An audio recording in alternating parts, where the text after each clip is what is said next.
Well, I said I wasn't a Benchmade guy, but I also talked about trying some things out that I don't necessarily like, and that got some comments in my Delica video, which I'll make a separate video about why I purchased some things that I don't necessarily love in another video.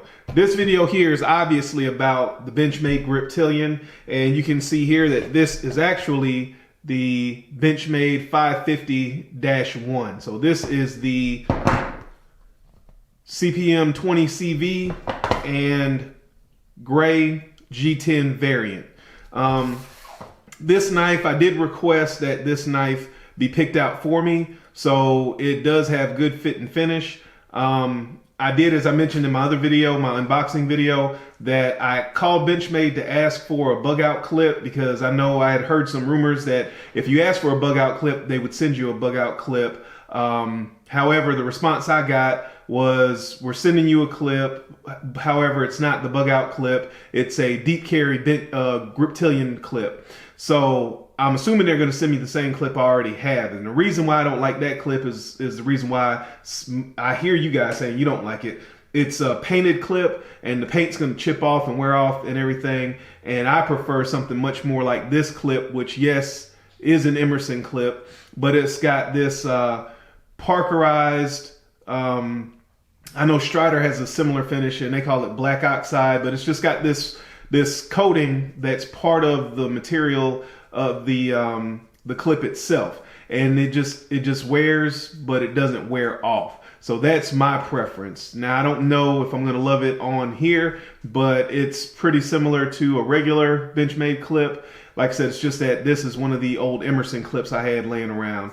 I do need the extra screw, so hopefully when they send the clip, they send some screws, because I'm gonna need it, because the deep carry clip only came with 2 screws. So I'm one down. It'll work, but I'd rather have the 3 in there. Anyhow, back to the knife. The knife itself is very smooth. It came out of the box very smooth. It has started to drop free on its own, which honestly, I'm not necessarily a huge fan of. This happened last night when I was flicking the knife. I opened it and went to close it, and my hand was a little bit more like this here. And when the blade went down, that tip, which is very fine, let's see if I can get it focused better. That tip, which is very, very fine and very, very sharp. I don't know if you guys saw that in my last video, but this tip just sliced my hand. Nothing major, don't need any stitches or anything, but I prefer to necessarily not have it as loose as that. And there's no side-to-side blade play, no up and down blade play. It's just that smooth. You can see it's not dropping free right now, but just a little flick of the wrist, and it easily drops down. The edge, after looking at it a little bit, the very edge, the bevel, it does widen out a bit more at the tip on one side than the other. I think you can see that here. It's wider at the tip here than it is on this side. Not a deal breaker for me. It's pretty even on the rest of the edge, but I know that's something that's talked about in the Benchmade community. This is a first production run, 884 out of 1,000. I guess I just, I won't say lucked out, because honestly, that's a lot of extra print that I don't necessarily love, but I know that first production runs are big things in the Benchmade world. And again, like I said, I'm not really a Benchmade guy, so I guess the same things don't necessarily excite me. But I guess I just lucked out and got this when they sorted through them to pick out a good one.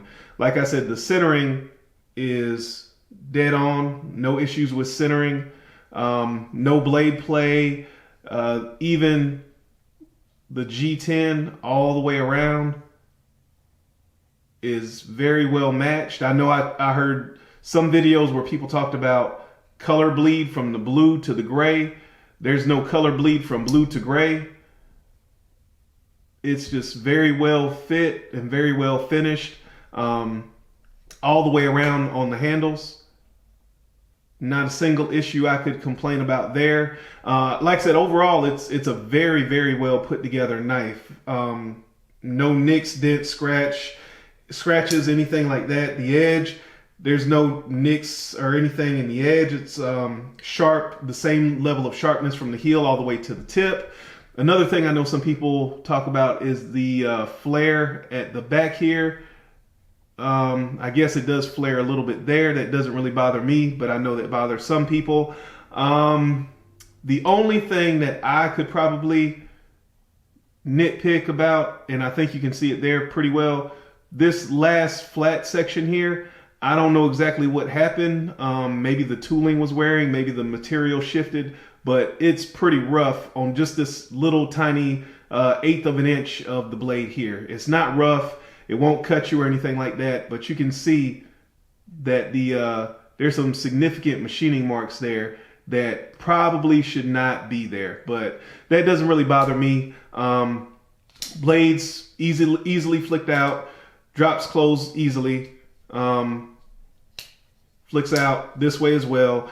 The handle, one of the things I never liked about the Griptillian, and I only had one for maybe 3-4 days. That's part of the reason why I bought another one to try, because I don't want to have a knife that I say I don't like based on 3 or 4 days, and I don't even believe I carried it all 3 or 4 days. But the first thing I noticed when I picked up the regular Griptillian I had on loan from a buddy was it felt like I was grabbing a bushcrafting knife, just a big, round, fat, bulbous handle. And I know when I looked at the specs of this knife, the handle was supposed to be slimmer, which it does feel slimmer. It doesn't feel quite as big and fat and like I said, like a bushcrafting knife. You know, one of those knives that's really meant to fill out your hand and just really give you good control over the knife for use in the wood, hard use in the woods, which I guess isn't a bad thing. I guess I'm just conditioned to the feel of other knives, just regular everyday knives, and not this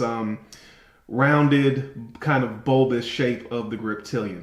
This one is better, and again, this is my opinion, how it feels in my hand. This one is better as far as that's concerned.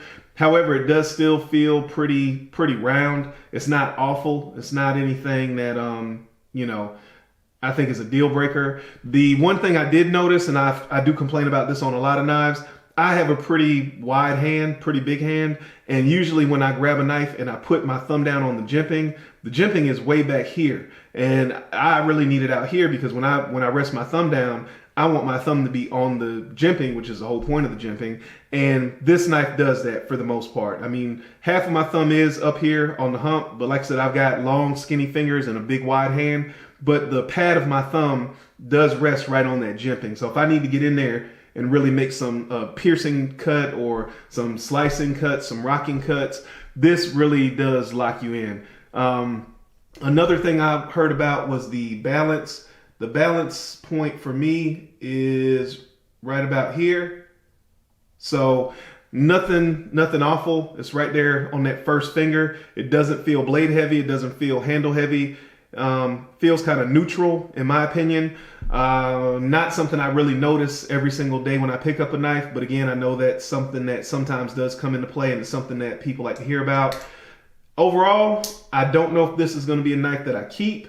I am very happy to have another knife back in 20 CV. It's been a while since I've had a 20 CV knife. If you don't know, 20 CV is kind of like M390 in that family of steels. It holds an edge for a very long time and it's pretty stain and rust resistant. So it's one of those steels that's going to cut and cut and cut for a very long time. Don't really have any other concerns or complaints. The one other thing I will say, I did add some oil, not to the bushings themselves, but to the tang of the blade, and I did add it, if you can see in here, those metal bars that this axis lock rides on, I did add some nano oil, some 10-weight nano oil, because it was sticking pretty bad. It was doing it a little bit this morning. It's a little bit better now, but it still is there sometimes. But that would be the only two complaints. The two main complaints that I could have up front would be, like I said, this rough machining here and the fact that the axis lock sticks, which, you know, Benchmade guys know that sometimes these axis locks do stick. So those will be the only 2 knocks I could give the knife. I'm gonna have to try it out some more. I'll report back after I've got some use and some time carrying the knife. But like I said, apparently the knife likes me. It's already cut me. So knife lore goes, this is mine since it's drawn blood. I appreciate you guys watching, and remember, a lazy man carries a dull knife.